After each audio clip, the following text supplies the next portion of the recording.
Well, welcome everybody to the 10th in the Coffee Series, sponsored by the Greenleaf Center for Servant Leadership at Seton Hall University. I'm Reggie Lewis, the center's executive director, and it's great to greet you from our campus here in South Orange, New Jersey. The Coffee Series provides an opportunity to showcase the inspirational stories of servant leaders and the endless ways in which individuals, organizations, and society in general can be transformed by the power of servant leadership, a philosophy in which the leader first seeks to serve. Our program today is designed to not only deepen our understanding of servant leadership, but to foster an appreciation for ways in which we all can shape lives of hope, healing, and resilience, despite the constant state of turbulence we now find ourselves in. This is why the Greenleaf Center has spent the last 50 years promoting the awareness, understanding, and practice of servant leadership.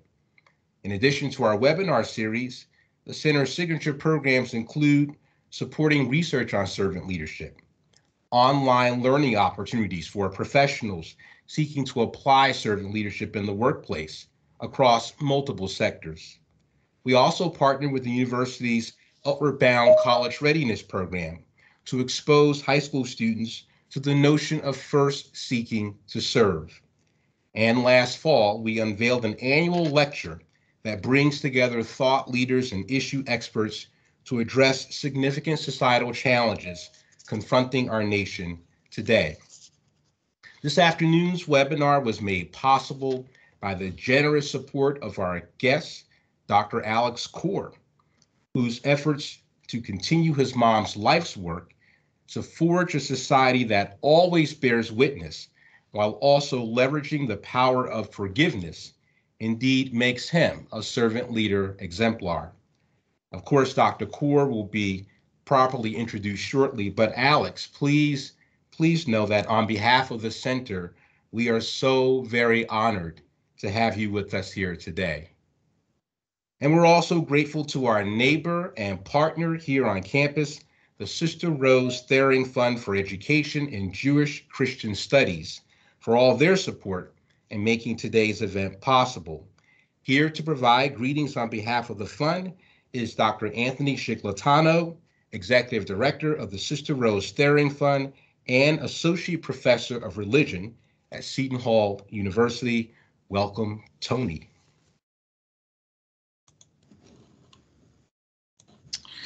Thanks so much, Reggie, and thanks for having us and including us in this extremely important discussion, and particularly grateful for Dr. Kor bringing the memory of the Holocaust and also efforts to move towards healing not only that memory, but also our world as we move forward. The Sister Rose Thering Fund, of which I am the current executive director,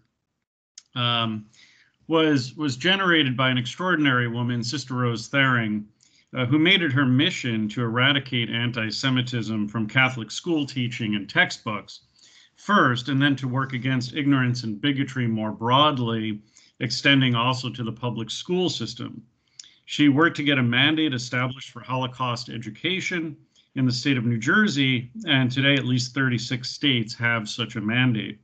Sister Rose's mission carries on through our fund, and anyone who's interested, of course, in getting involved in this, please reach out. We're more than happy to connect with everyone. Where we offer scholarships to teachers, and that's our fundamental mission, offering scholarships to teachers so that they can teach students about the Holocaust and just about pushing back against ignorance and bigotry in our world. And the view of the fund is that if we teach teachers, then the message, Sister Rose's message, gets out to many, many, many people, exponentially increasing the power of that mission.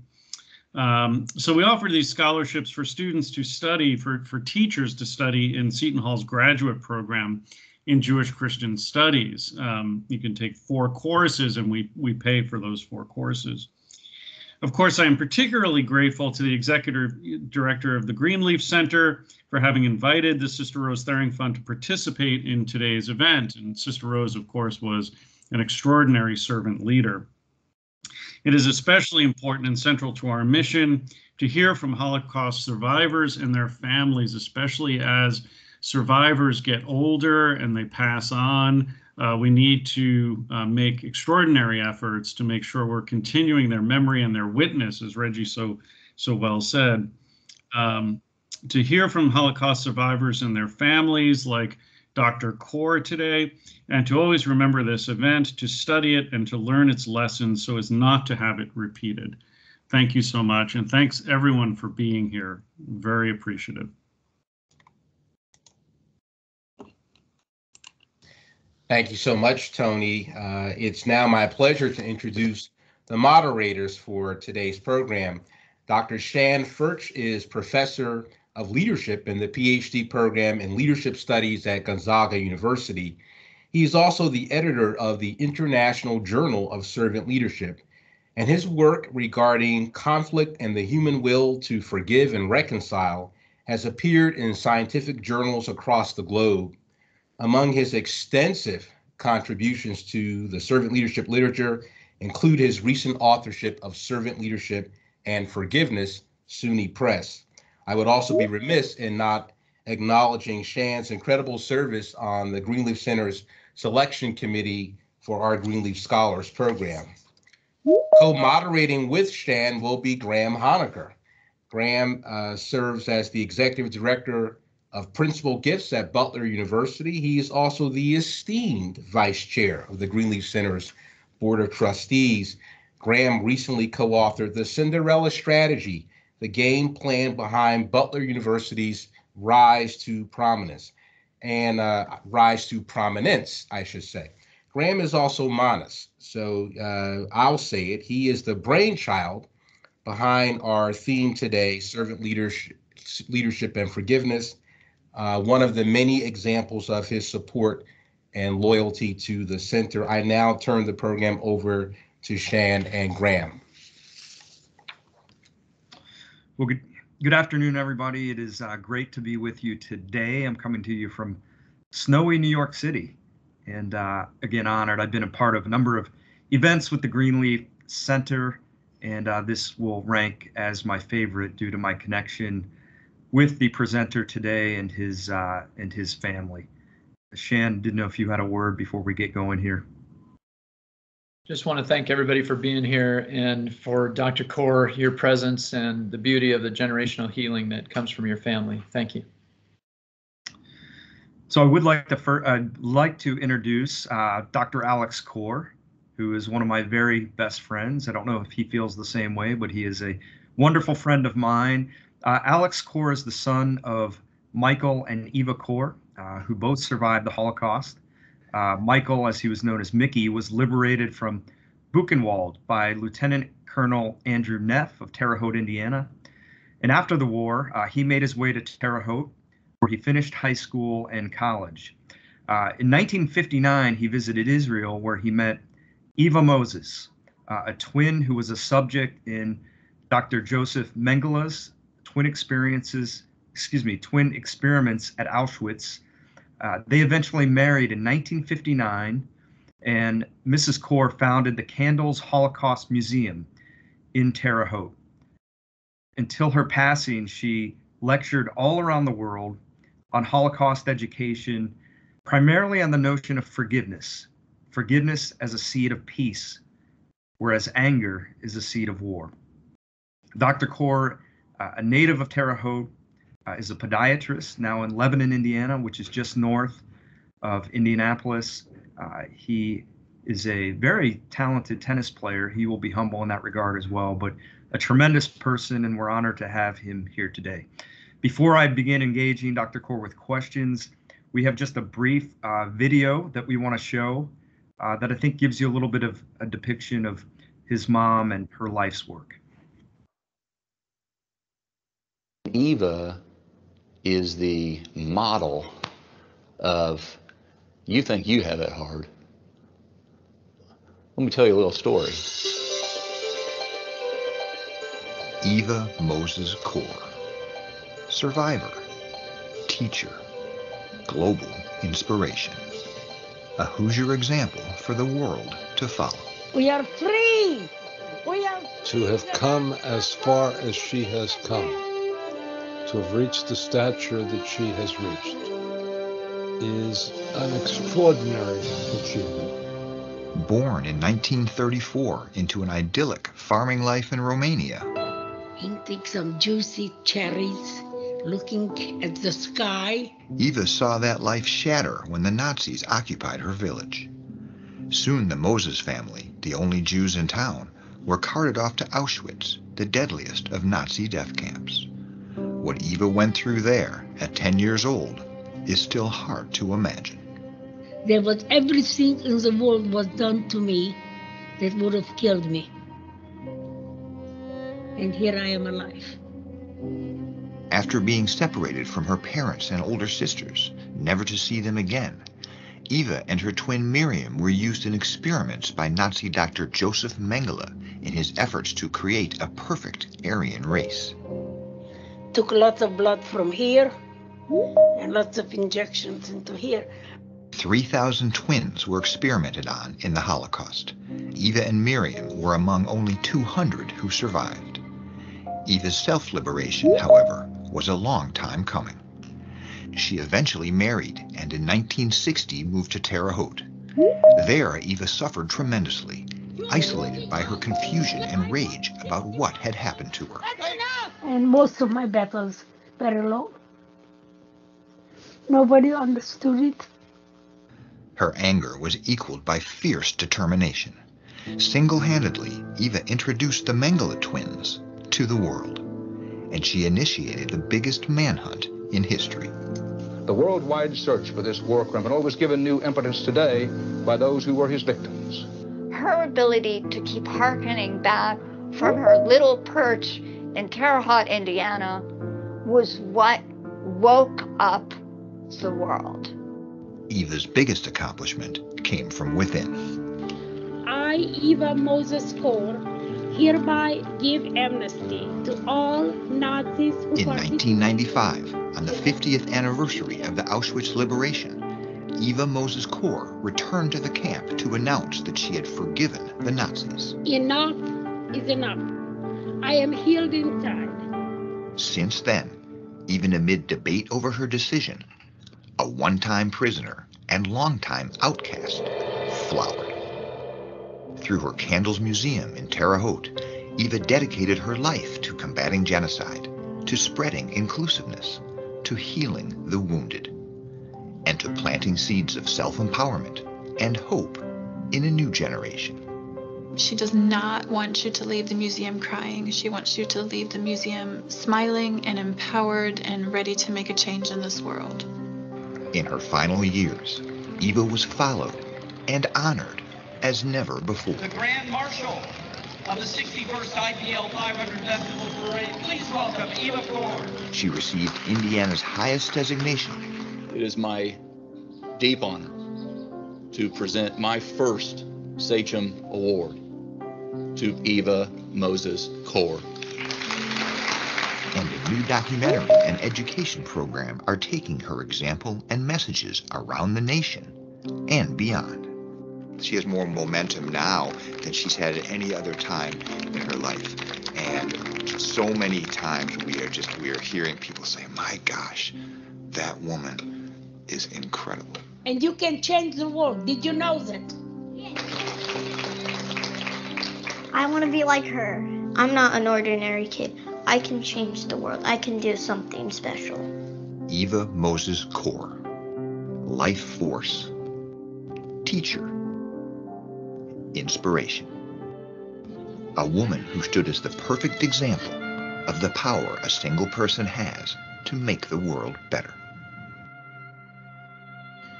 I don't know if the world will really remember me or not, but if I could help improve this troubled world,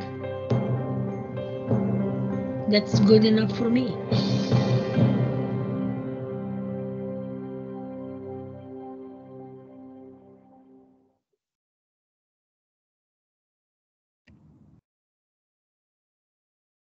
Very powerful and moving video.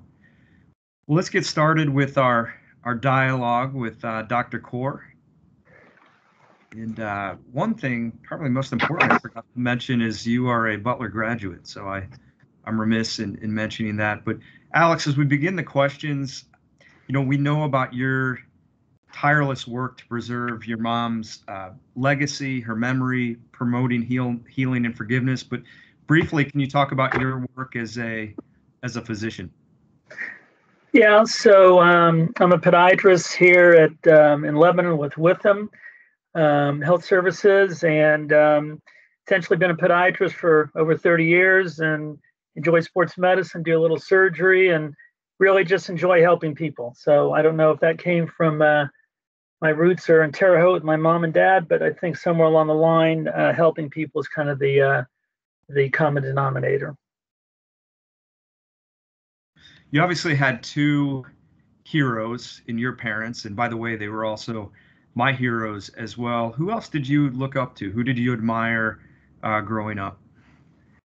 Yeah, it's a great question. I mean, there's a lot of people that helped me along the way. There's probably, when I think about it, there's about 5 people that I would kind of mention. There's a guy by the name of Mark Shorty Bradford. I know you know him, Graham. When I was a 14, 15-year-old trying to be the next Monty Tao, for those of you that was a 5'5" basketball player from NC State, Mark was a high school basketball star, and he was kind of my idol. And along the way, I played college tennis, and to get me to college tennis, there was a guy who's still teaching, and I think he's well in his 70s, Bob Fisher.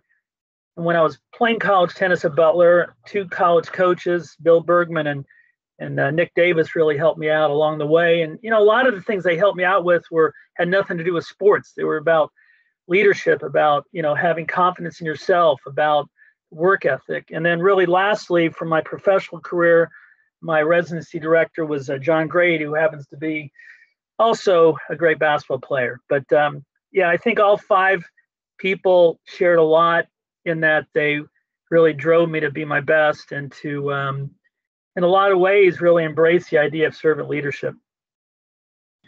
Alex, just a quick addendum. Along the way, along your journey with your mom, you met so many other Holocaust survivors.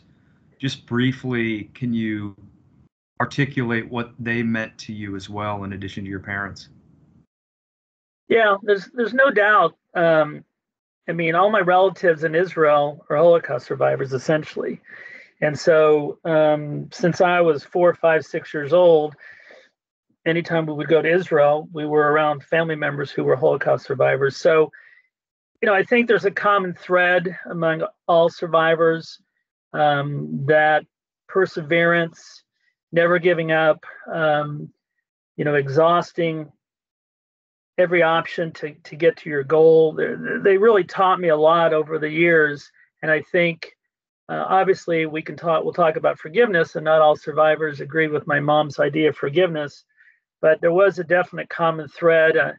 When I was in DC for years, I met a lot of survivors because I worked with a second generation group. But I think if anybody in the audience has a chance to meet a Holocaust survivor, they're obviously not many around anymore. But I think if you do, that's a definite relationship you should pursue. How would you define servant leadership? Well, as we talked, Graham, and this concept of servant leadership is very new to me, and I feel very ignorant, even though I'm the main speaker here. But I think from a basic standpoint, it's kind of a leadership philosophy in which the goal of the leader is to serve. And I think others on the panel are probably much better, well-versed on this, but obviously includes, diversity of thought, creating a culture of trust and an unselfish mindset. And, when I think about my mom and the idea of to forgive, it wasn't based on any religious undertones. It wasn't really, she was doing it for herself. And we can talk about more of this in depth, but really it does definitely have a synergism between servant leadership as I've been doing my homework the last 3 weeks to understand servant leadership better. And do you want to note the ironic tie between Dr. Greenleaf, who is the father of servant leadership, and your story? So as I did my research over the last 3 weeks, I learned that Robert Greenleaf was from Terre Haute, Indiana, where I'm from.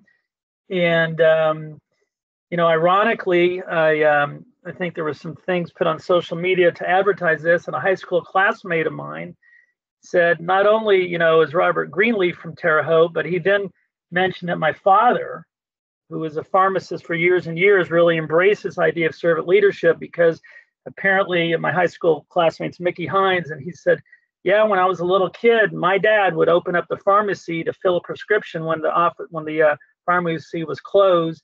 And at least in the Hines family, my dad thought it was a servant leader well before I even knew anything about servant leadership. So I thought, it's very ironic that I'm speaking to you today about a gentleman from Terre Haute. In fact, I think his father was from Terre Haute, George Greenleaf. So. Yes, and one quick note, you can tell Alex and I are basketball fans. When his father, Mickey, moved over to the United States in Indiana, and he was taking classes, his PE teacher is somebody that many of you know, a guy named John Wooden, which is a pretty cool tie as well. Yes. Alex, we've talked a lot about this, but the nation right now is more divided than ever, along political lines, social justice lines.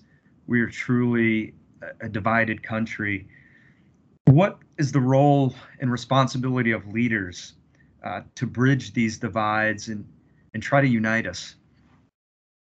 Well, no doubt our nation is divided, but as I was watching the film, you could take those scenes, unfortunately, from what happened 80 years ago, and it's exactly what we're seeing on TV the last 2 weeks. And I think our world, unfortunately, hasn't learned a lot. And I wrote an op-ed last week, but I think as far as to your question, how do we try to mend a nation, a world that's divided? If my mom were here talking to you, she would tell you that respect is definitely needed, whether you're talking about different religious groups, different nations, different political parties. My mom would tell you that, if somebody said, well, we can tolerate them. My mom didn't want to be tolerated. She wanted to be respected. And I think there's a huge difference between respect and tolerance. And I think from a standpoint of trying to mend all these broken fences, I think that's definitely something that we as a country need to learn. And right now, big question mark is what's going to happen overseas. And I think, there has to be some level of civility, and hopefully it's along the way we can learn some of the lessons that my mom and others have proclaimed about forgiveness, to heal yourself. And really the idea of forgiveness, it comes from being humble. And I guess, and some of the other ones, Shan can talk about this, but I think being humble is definitely important in trying to learn how to forgive somebody who maybe you wronged them or vice versa. So I think the world and the country has a lot to learn, and perhaps some of my mom's life lessons could help. No doubt. Why are healing and forgiveness effective tools for servant leaders?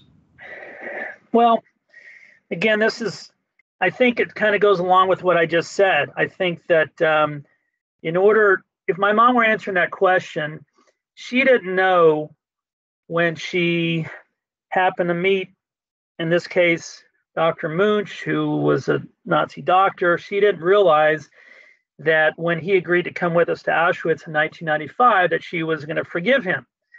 And so the whole pathway to my mom forgiving Dr. Munch and then forgiving in her name only Dr. Mengele, in her name only the Nazis. She had no idea that this was going to allow her to heal. She had this chip on her shoulder her entire life. So I think it kind of goes to what I just said, that if we all can learn civility and to be humble and to kind of look ourselves in the mirror, and at some point our worst enemy is ourself. And I think somewhere along the line to embrace the idea of forgiveness, to not only make yourself better, to make your company better, to make your family better, to make your country better, I think it is a very grassroots, very self-empowering lesson that we all can learn. One of the aspects that I don't think a lot of people realize, even those, who followed your mother's story, is her stance on forgiveness was not accepted by all. As a matter of fact, there were large contingents of people who criticized her for it, who were angry about her stance, who also said it was all about publicity and shining a spotlight on her. Servant leaders and great leaders have to remain true to their convictions. In spite of those criticisms, how did your mom stay true to her belief on forgiveness and block out that noise of all the criticism that she received? Her first critic was me. I did not understand how she was going to do this, why she was doing it. And so her first critic was me. And over a period of time, I saw a lot of people that listened to my mom, and, in the movie, and we should probably give credit to Ted Green.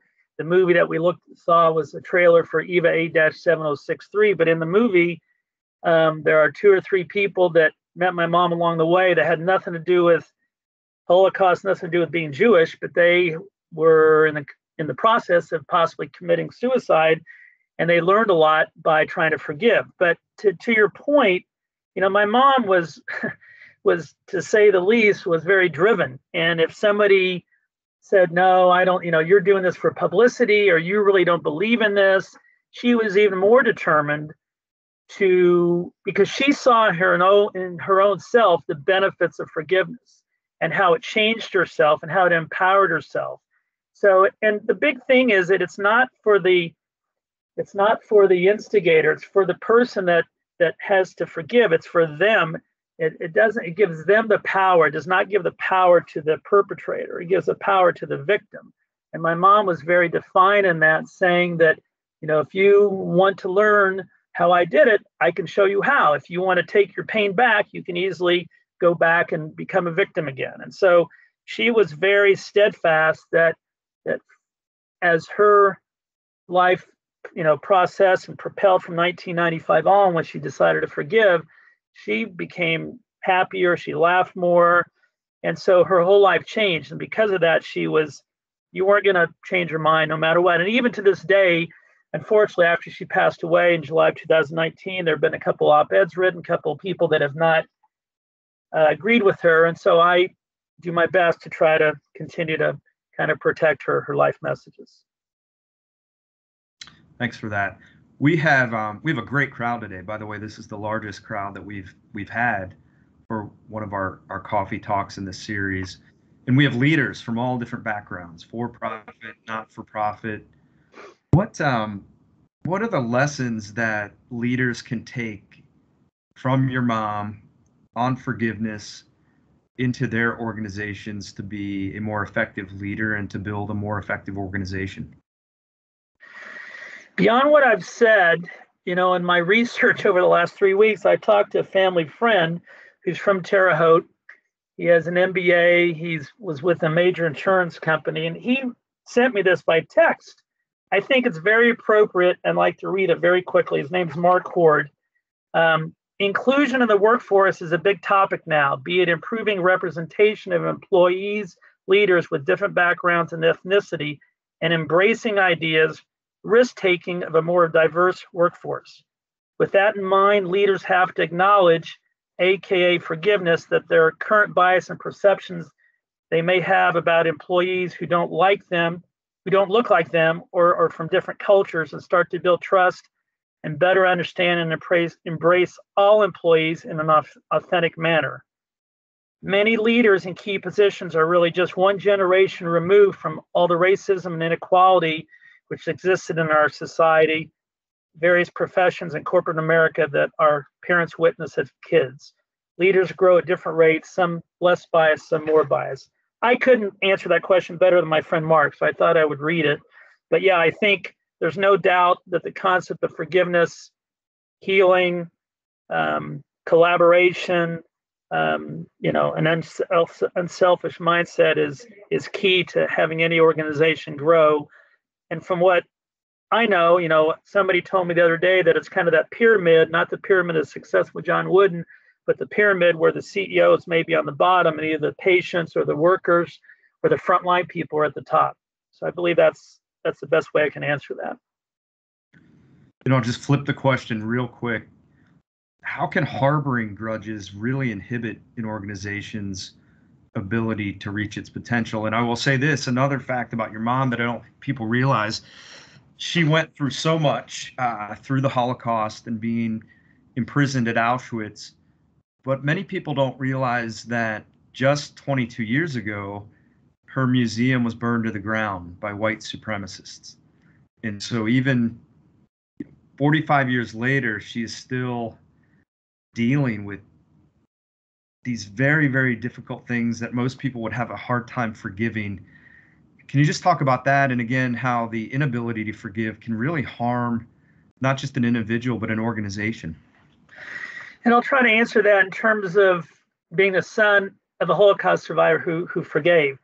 My mom did have grudges until 1995. My mom did dislike people for a number of reasons. And I think you talking about it from an organizational, administrative, corporate America standpoint, if my mom is any reflection of that, it can only help us become healthier, happier, more productive people, whether it's personally or professionally, because I saw it with my mom. I mean, in the late 80s, my mom was kind of spinning her wheels and really wasn't getting anywhere, and there was no focus.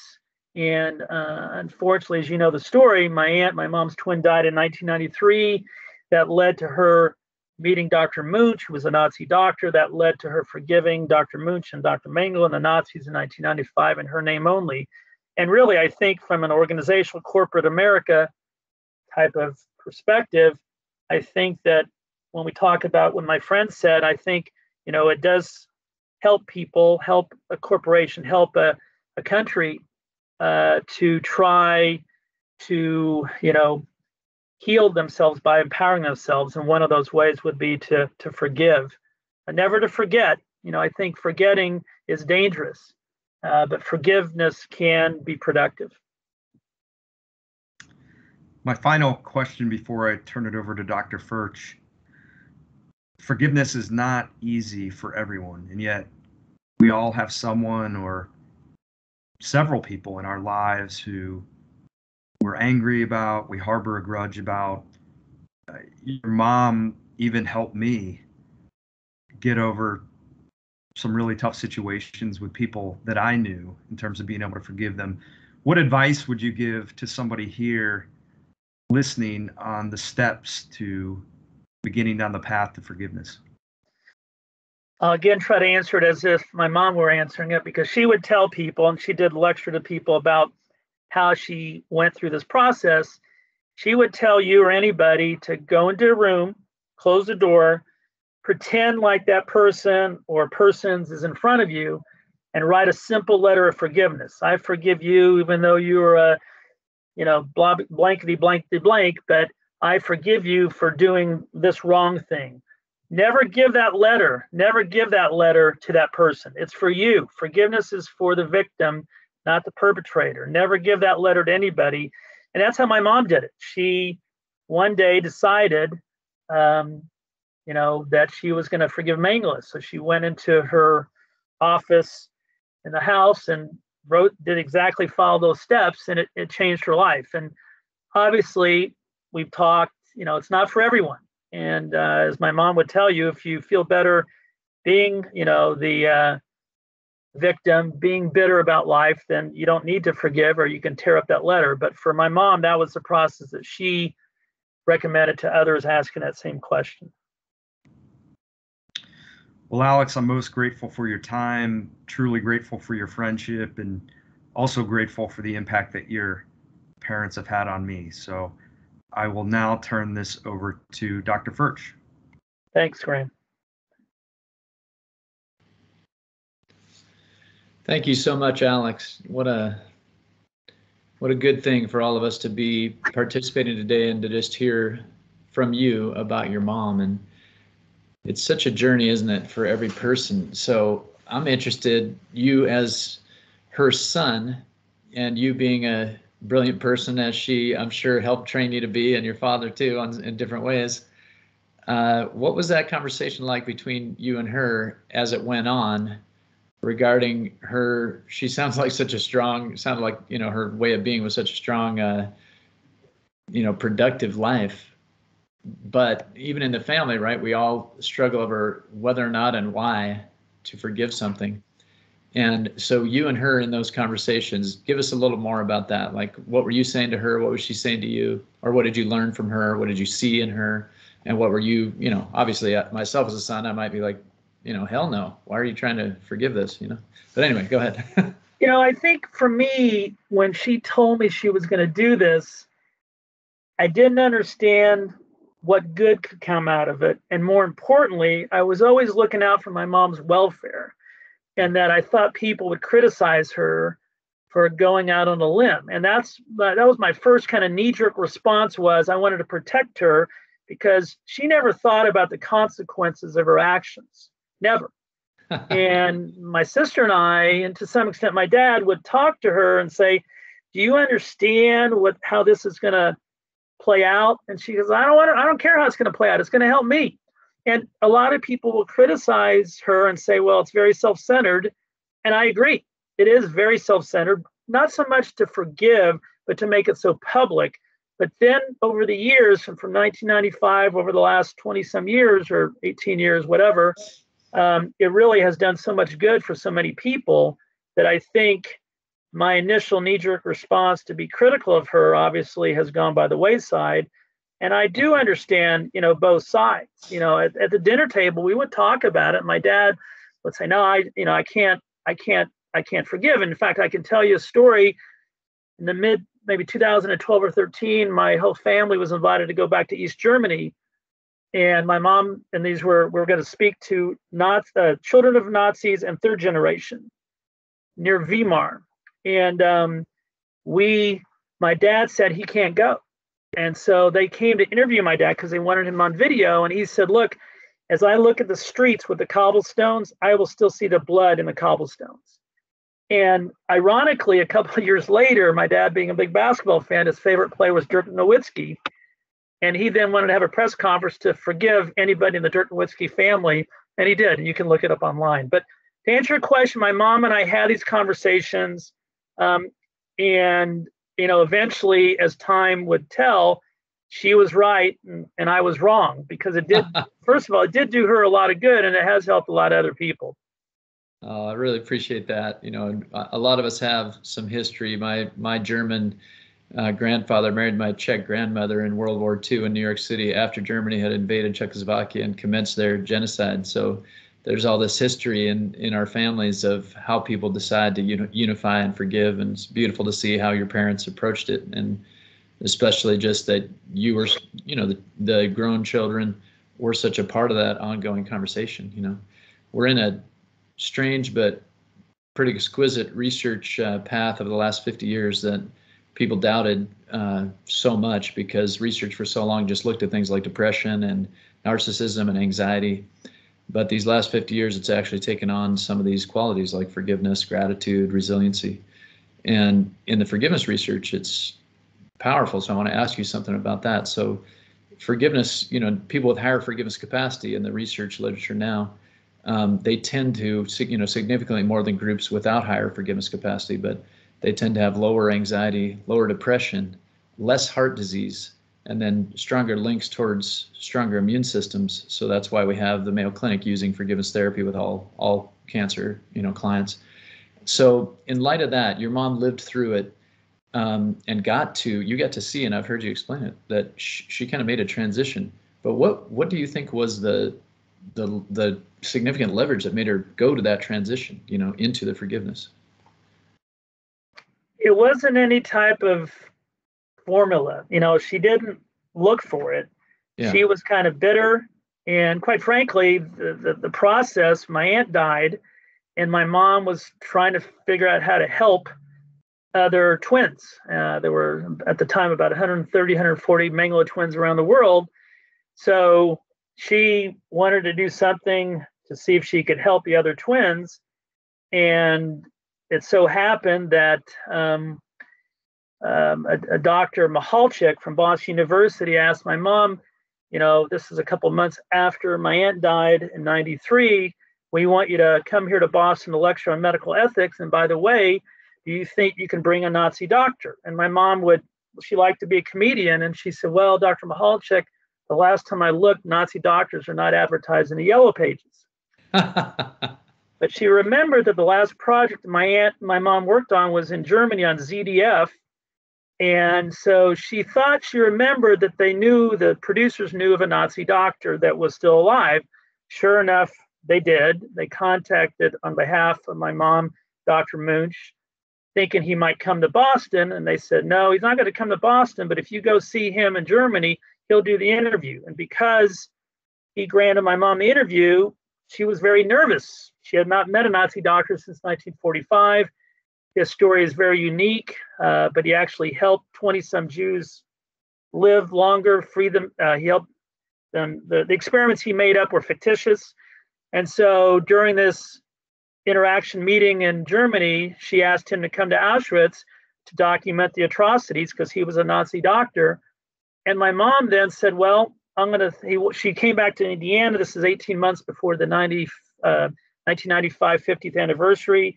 What am I going to do to give him a gift? So she went to the local Hallmark store. There was no appropriate card. One day she said, I'll write him a simple letter of forgiveness. And that's the process. So, there wasn't she wasn't looking to make herself more empowered. It just happened. Yes. And I think and she went through so much pain, not only during the war, but in the late 80s and early 90s, especially after my aunt died.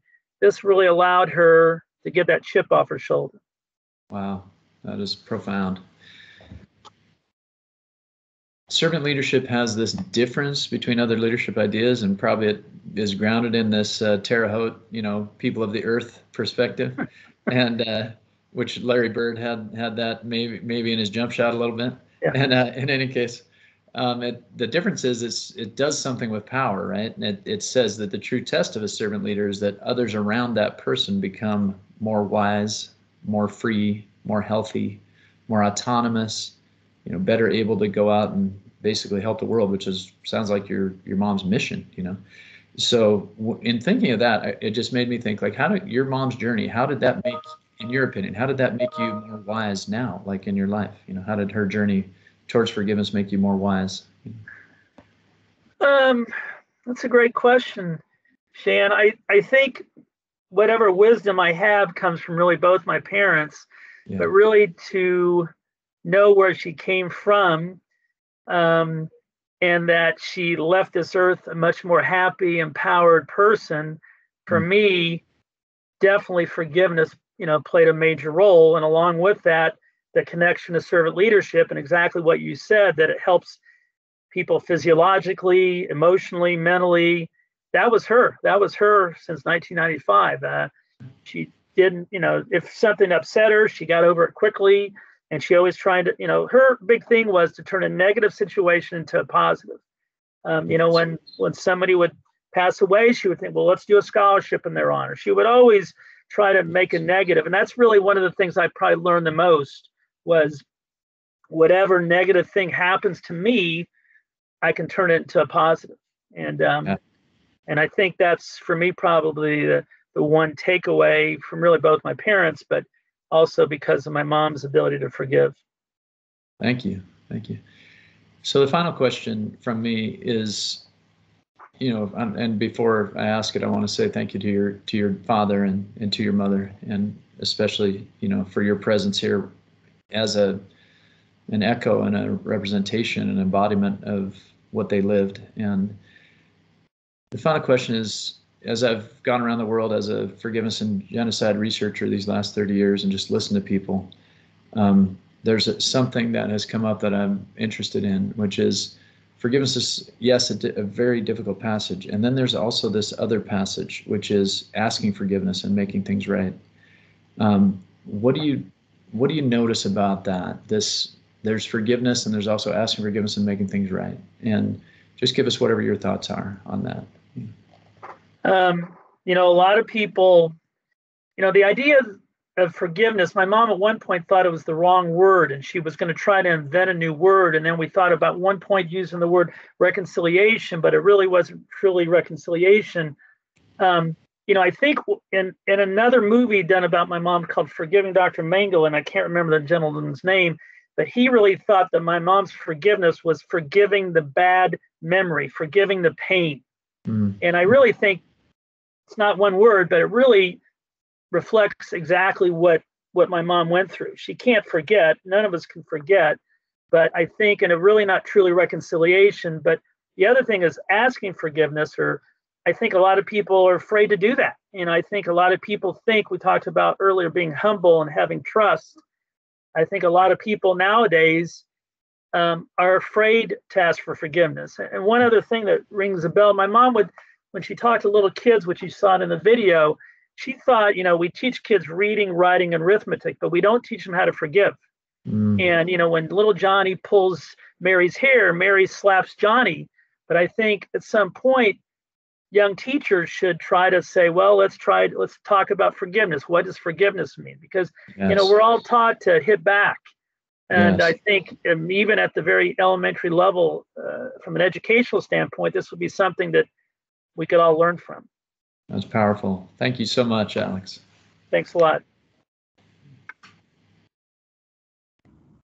So we're going to turn it over to Tim for questions from our audience here. Thanks, Graham. So I just want to preface our Q&A segment by saying that if you have any questions, please put them in the chat feature now, and I will make sure to ask Dr. Kor those questions. So first, I have a question for myself. So Dr. Kor, how have you embodied these principles that we discussed today in your practice and in your daily life? Man, you guys are asking me tough questions. That's a good one, Tim. That's a great question. I would think a couple things. In my daily life, daily practice, I'd like to think I'm humble. I'd like to think I'm not too good to do the little things. We talk about that pyramid. And I really think it's not directly related to your question, but obviously, me as a doctor, my mom really didn't like going to doctors because of her experiences. And my mom and I would talk a lot about this a lot. And one of the things that I've taken away, particularly from my mom's story, is that, from the standpoint of communicating basic things to patients, I try to go out of my way, I hope, to educate patients on whatever level they're on. And I think just from a standpoint of informed consent, to inform and explain to the patient and the family, okay, we're going to do this, these are some other options. And so from a daily professional, day in and day out, these are the things that I hope I reflect well upon my mom and my dad. All right, so we have a question from the chat. So here we go with the first one. Do you believe there can be both forgiveness and accountability? And are there any advice on balancing those two? Good question. So, my mom would tell you that forgiving someone does not replace justice. And so, yes, it's important to make sure that the perpetrator is aware and they may not acknowledge their wrongdoing. The best way for me to give you a good example, late in my mom's life, there was a Nazi named Oscar Goerning, and I believe he was called the accountant of Auschwitz.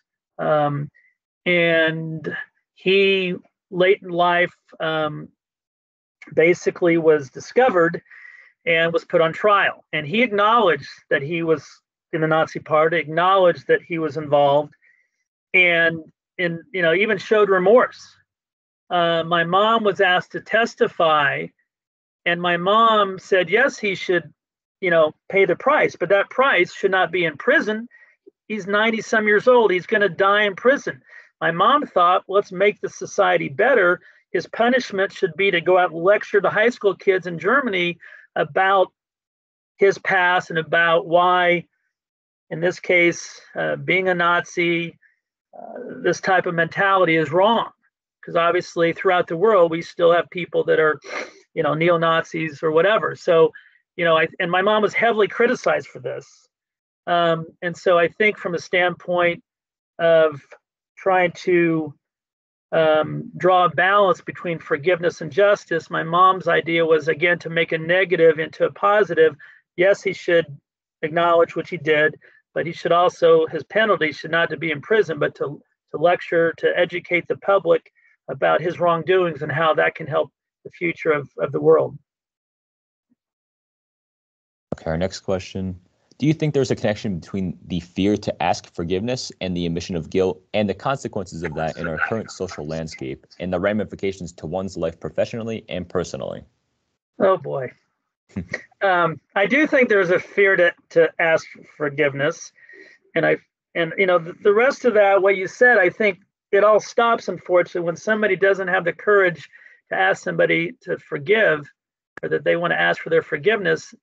The positive impact of all the positive things that can be gained from getting somebody to accept their forgiveness will never mature, because you never have that courage to do that. And I think that, quite frankly, if I want to tie in my previous answer to Shan, I think that's why maybe at a very basic level, we need to teach our elementary school children that it's okay to forgive. This is something that, they can learn in recess. And I think this is something that hopefully as we get older and have bigger problems to solve and deal with bigger conflicts, that at least there won't be this apprehension to forgive.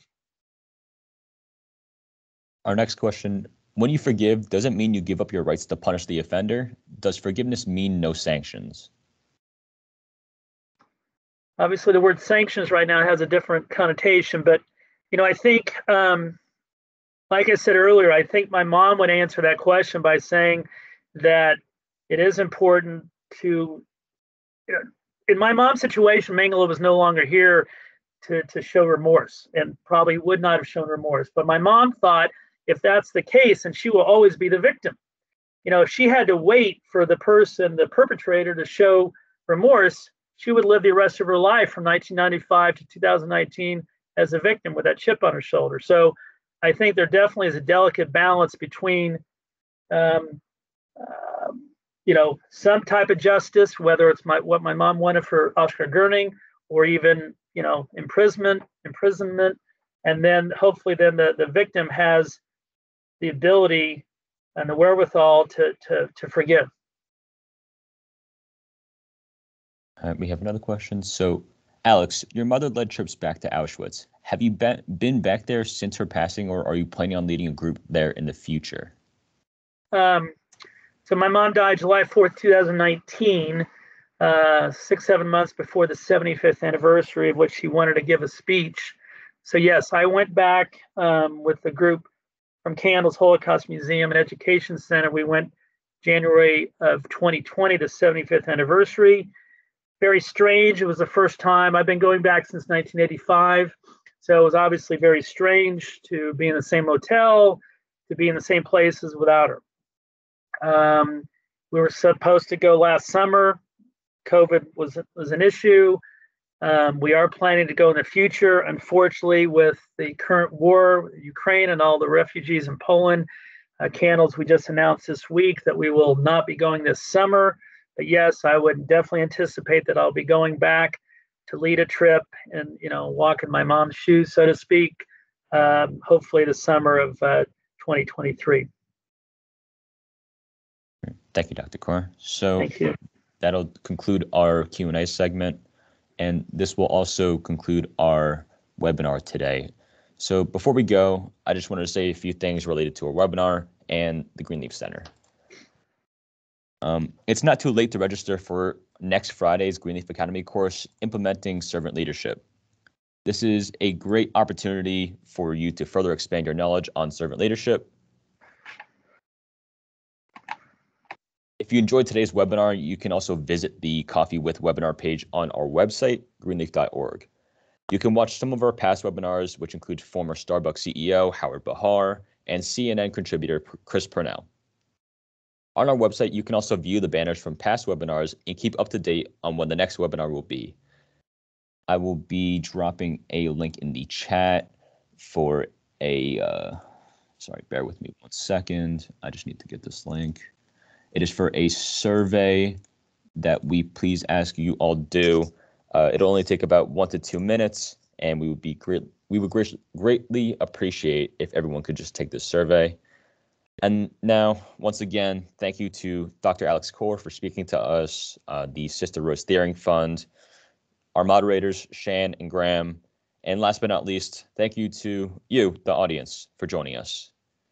We hope to see you next time at our next Coffee with webinar.